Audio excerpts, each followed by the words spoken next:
그러면 그걸 모르고 매수자는 400이다 생각하고 와 수익이 잘 나오네 라고 매입을 하시면 가격 상승에 대한 저지선이 아파트보다 적어요. 대출도 잘 나오고. 예, 그렇죠.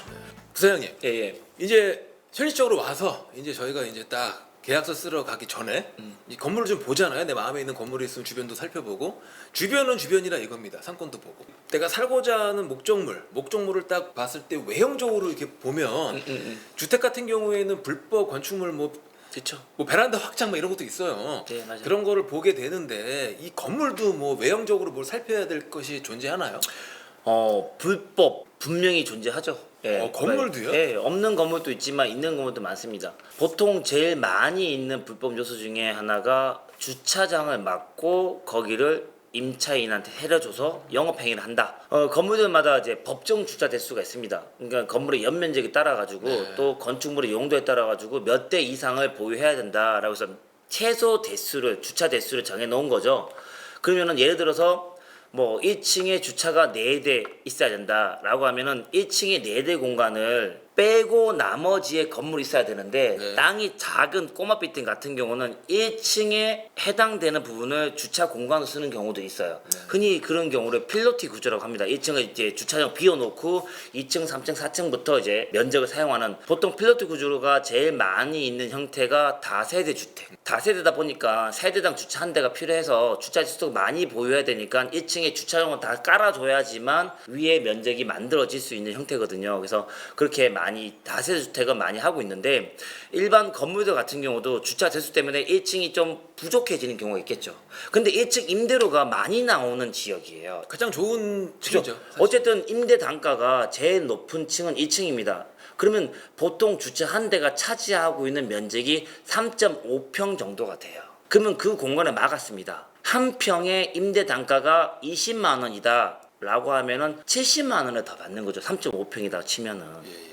그런데 그 70만 원을 더 받기 위해서 내가 벽을 치고 임차인한테 영업을 해라 라고 하고 영업을 합니다.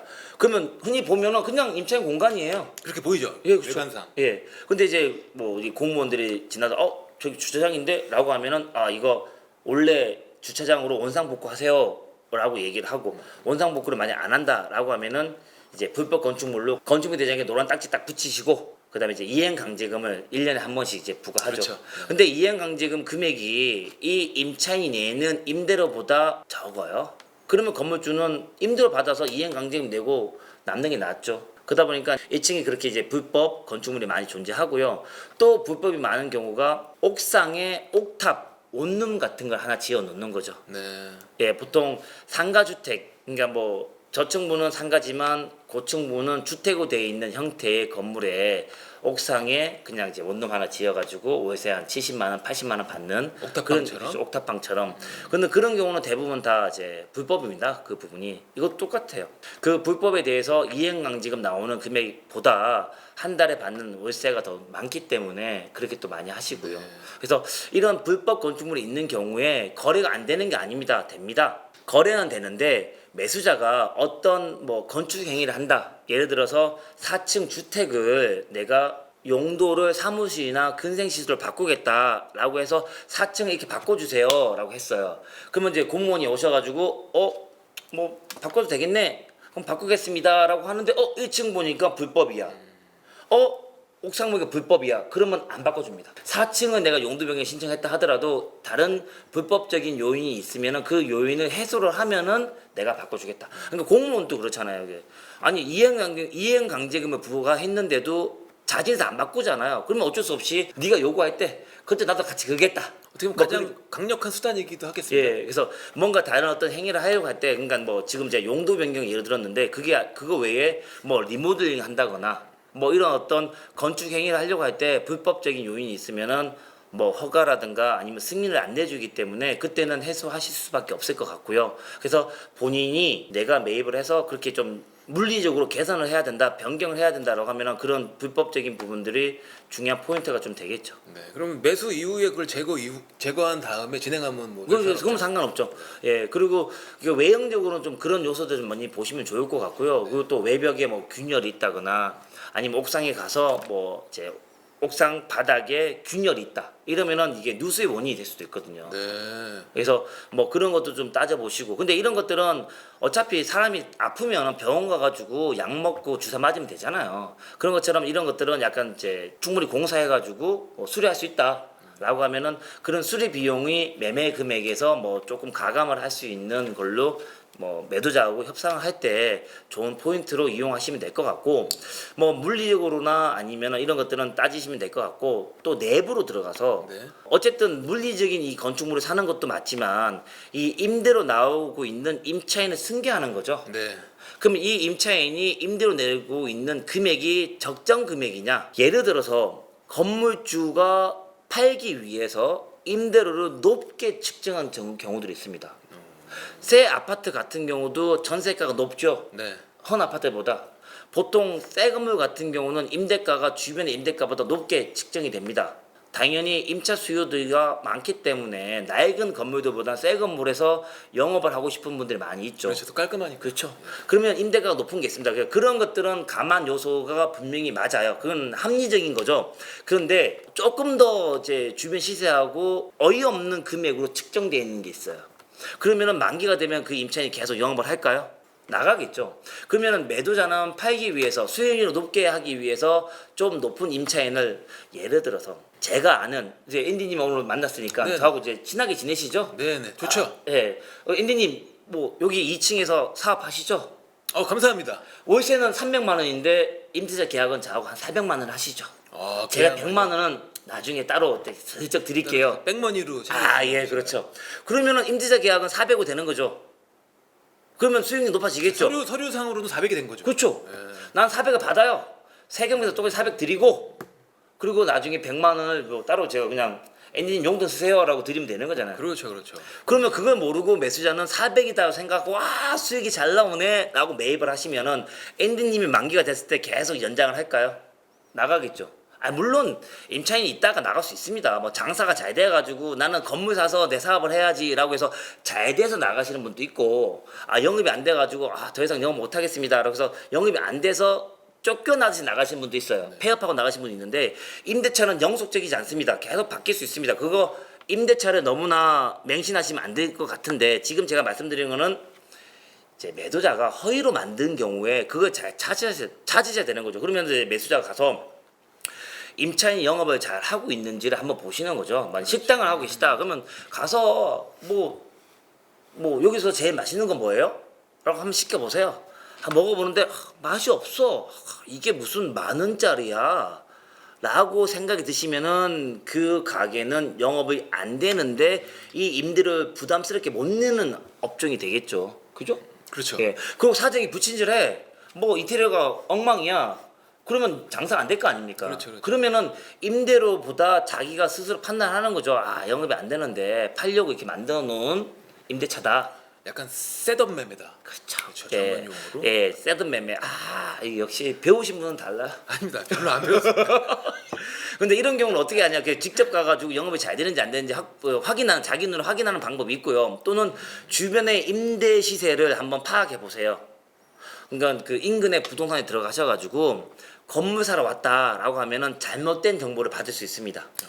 그래서 내가 1층에 뭐 레스토랑 커피숍을 한번 하고 싶은데 커피숍 할 만한 자리가 뭐가 있을까라고 하면 그 부동산 중개인이 이제 여기가 좋습니다, 저기가 좋습니다라고 얘기할 거 아니에요. 그렇죠. 그러면 그런 매물들 한번 보시면서 몇 평인데 위치가 여기인데 월세가 얼마다.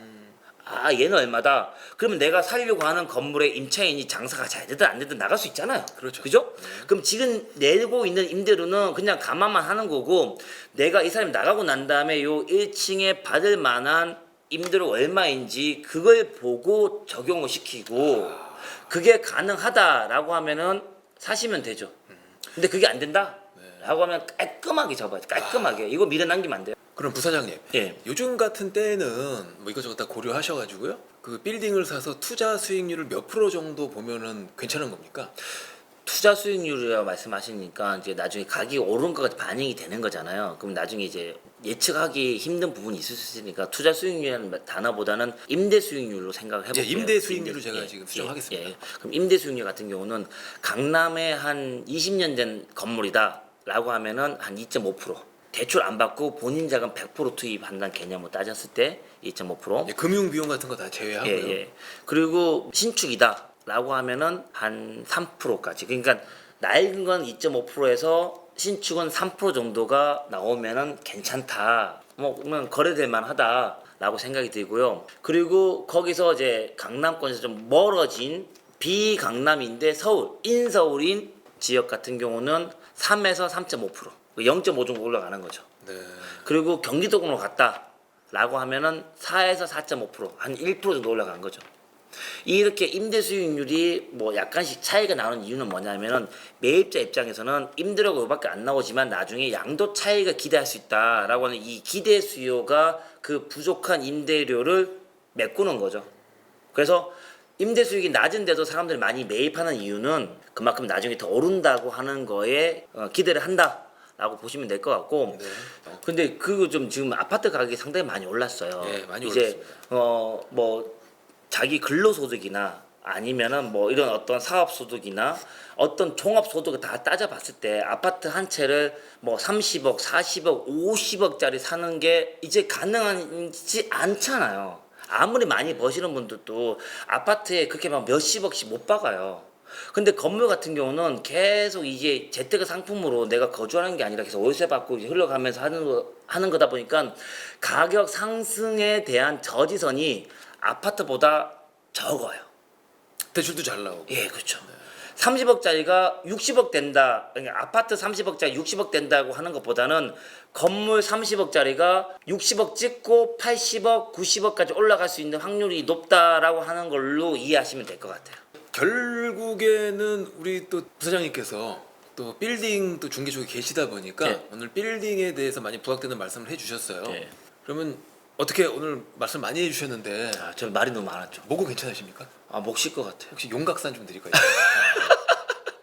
제가 최근에 이제 강의도 많이 하고 그러다 보니까 이제 보통 제가 강의할 때 한 3시간 정도를 하거든요. 네. 그러니까 3시간 정도 쭉 얘기하던 게 이제 몸에 배인 거죠. 네. 그러다 보니까 이제 이골이 나가지고 쭉 이어서 말씀을 좀 많이 드린 것 같은데 뭐 이참에 제가 강의하는 것도 홍보해도 됩니까? 아 그럼요, 말씀해 주세요. 강의 어디서? 아, 먹고 살아야 되니까. 아 그럼요. 아유. 지금까지 원빌딩의 오동엽 부사장님과 함께 건물 투자, 빌딩 투자의 이모저모에 대해서 다 살펴보았습니다. 예. 굉장히 디테일 있게 많이 말씀을 해주신 것 같아요. 하지만 중요한 것은 투자는 반드시 리스크가 있습니다. 불변하지 않겠어요? 그래서 투자는 여러분들의 책임 하에 하셔야 되고요. 여러분의 상황들을 다 체크업하시고 좀 이렇게 좀 발품 팔듯이 이제 건물도 좀 많이 다녀보시고 주변에 많이 공부를 좀 하세요. 그런 다음에 시도를 하셔야 그나마 좀 좋은 투자가 되지 않을까 싶고요. 오늘 영상도 좋으셨다면 구독, 좋아요, 알림 버튼까지 부탁드리겠습니다.